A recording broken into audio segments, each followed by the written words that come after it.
Halo, selamat pagi anak-anak kelas 2. Semangat pagi. Salam sehat berkat Tuhan. Anak-anak kelas 2, apa kabar semuanya? Semua sehat ya? Semua sudah siap untuk belajar hari ini? Baik, terima kasih anak-anak. Seperti biasa, sebelum memulai pelajaran, Bu Gea sudah kirimkan link presensi untuk hari ini. Silahkan anak-anak presensi terlebih dahulu melalui link yang ada di grup ya. Setelah mengisi link presensi, silahkan anak-anak mempersiapkan diri untuk belajar hari ini. Nah, anak-anak kelas 2, hari ini kita akan belajar masuk ke subtema 4. Nah, apa yang akan kita pelajari atau materi apa yang akan kita pelajari hari ini? Hari ini kita akan belajar muatan bahasa Indonesia, materinya memahami isi teks dongeng. Mari kita mulai anak-anak. Sebelum kita belajar memahami isi teks dongeng, kita belajar dulu jenis-jenis dongeng yuk. Oke, yang pertama, jenis dongeng yang pertama adalah fabel. Fabel adalah cerita yang pelakunya diperankan oleh binatang. Kemudian yang kedua, legenda. Legenda adalah cerita tentang asal-usul terbentuknya suatu tempat. Kemudian untuk jenis dongeng yang ketiga adalah mite. Mite adalah cerita yang berasal dari rakyat di sebuah daerah. Yang nomor 4 adalah sage. Sage adalah kiasan kehebatan atau kepahlawanan seseorang. Kemudian jenis dongeng yang kelima adalah parabel. Parabel adalah cerita yang mengandung nilai-nilai pendidikan. Nah, anak-anak kelas 2, itu tadi adalah beberapa jenis-jenis dongeng. Hari ini kita akan mempelajari salah satu jenis dongeng, yaitu fabel. Fabel itu apa, Bu Gea? Fabel adalah cerita fiksi atau cerita karangan penulis. Kemudian, tokoh dalam fabel adalah hewan. Hewan dalam fabel memiliki watak seperti manusia. Dongeng fabel mengajarkan tentang moral dan budi pekerti. Nah, jadi dongeng fabel atau isi yang ada di dalam dongeng fabel itu adalah cerita fiksi, kemudian tokohnya adalah hewan. Hewannya memiliki watak seperti manusia dan mengajarkan tentang moral dan budi pekerti. Nah, anak-anak kelas 2, setelah kita mengetahui apa itu fabel, kemudian ciri-ciri fabel, sekarang kita masuk untuk mulai mengetahui informasi di dalam dongeng fabel. Anak-anak kelas 2, tentu saja sebelum kita mengetahui informasi di dalam dongeng, hal yang pertama harus kita lakukan adalah membaca dongeng tersebut. Setelah membaca, kita mencari atau memahami dongeng dengan mencari nama tokoh, kemudian karakter tokoh, pesan moral yang terkandung di dalam dongeng, dan yang terakhir adalah peristiwa yang terjadi pada tokoh. Sekarang kita coba yuk memahami isi dongeng. Di sini, Bu Gea sudah menyiapkan sebuah dongeng yang berjudul Singa dan Lembu. Kita baca bersama-sama ya. Singa mengawasi kawanan lembu yang sedang makan di padang rumput. Kawanan lembu tersebut terlihat rukun. Mereka mengikatkan ekornya satu sama lain sehingga singa tidak bisa menyerang. Namun suatu hari, kawanan lembu bertengkar karena perbedaan pendapat. Ada yang ingin mencari rumput di bukit yang lebih tinggi. Ada yang ingin mencari rumput di lapangan belakang bukit. Perbedaan tersebut membuat kawanan lembu berpisah.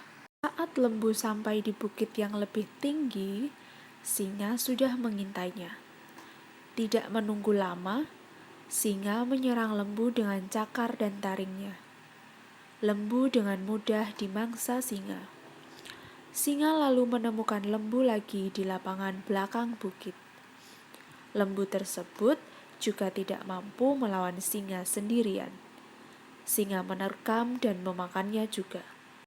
Itulah akibat dari pertengkaran lembu. Mereka semua diterkam singa. Nah, anak-anak kelas 2, itu tadi sebuah dongeng fabel yang berjudul Singa dan Lembu. Sekarang kita mencoba untuk memahami dan mencari isi cerita dari Singa dan Lembu. Kita cari siapa tokohnya, kemudian bagaimana karakternya, kemudian apa pesan moralnya, dan yang terakhir, peristiwa apa yang dialami dalam cerita Singa dan Lembu. Informasi pertama yang akan kita cari adalah tokoh yang ada di dalam dongeng atau cerita tersebut. Anak-anak tahu siapa tokohnya? Ya, tokohnya adalah singa dan lembu. Kemudian kita cari tahu karakter masing-masing tokohnya ya. Tokoh yang pertama, singa. Karakternya seperti apa? Karakter singa adalah cerdik. Mengapa karakter singa cerdik? Karena ketika lembu tadi bertengkar dan berpisah, singa mencari celah atau mencari kesempatan untuk memangsa lembu. Kemudian, tokoh yang kedua adalah lembu. Bagaimana karakter lembu? Karakter tokoh lembu dalam cerita atau dongeng tersebut adalah tidak bisa menerima perbedaan, atau bisa juga disebut tidak mau mendengarkan pendapat teman atau orang lain. Lihat ya, ketika tadi para lembu bertengkar dalam memilih tempat makan. Ada yang ingin mencari makan di bukit, ada juga yang ingin mencari makan di lapangan belakang bukit. Kemudian yang selanjutnya, pesan moral apa yang ada di dalam cerita atau dongeng Singa dan Lembu?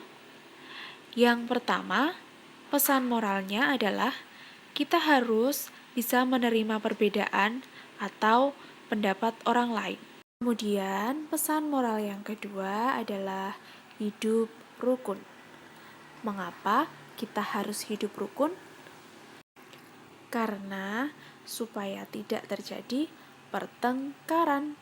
Nah, seperti tadi, singa dan lembu, mereka sama-sama hidup di hutan, tapi singa malah memangsa lembu. Kemudian, antara para lembu, tadi mereka juga bertengkar karena perbedaan pendapat tentang mencari tempat makan. Bisa dimengerti ya anak-anak? Kita lanjutkan lagi yuk. Untuk yang keempat, informasi yang akan kita cari adalah peristiwa yang dialami tokoh. Untuk yang pertama adalah tokoh lembu. Peristiwa apa yang dialami para lembu? Ya, para lembu berpisah mencari makan karena perbedaan pendapat. Kemudian untuk tokoh yang kedua adalah singa. Peristiwa apa yang dialami singa? Singa memangsa lembu karena para lembu bertengkar dan berpisah tempat. Nah, anak-anak, jadi itu tadi adalah beberapa informasi yang dapat kita temukan setelah kita membaca teks dongeng. Apakah anak-anak sudah paham? Bu Gea berharap semua anak-anak kelas 2 paham ya. Anak-anakku yang terkasih, materi cara memahami isi teks dongeng sudah selesai. Apabila anak-anak ada yang ingin ditanyakan, silahkan bisa langsung WA Bu Gea ya. Tidak lupa anak-anak, seperti biasa, Bu Gea akan kirimkan tugas atau evaluasi sesuai dengan materi yang sudah kita pelajari hari ini. Silahkan nanti anak-anak langsung mengerjakan di buku tulis masing-masing. Kemudian setelah itu, anak-anak boleh membaca dongeng yang lain, kemudian mencari tahu apa yang ada di dalam isi dongeng tersebut. Oke, terima kasih anak-anak kelas 2 karena sudah mengikuti pembelajaran hari ini. Tetap semangat belajar, jaga kesehatan, dan semoga Tuhan memberkati anak-anak semuanya. Terima kasih, sampai berjumpa di video yang lainnya.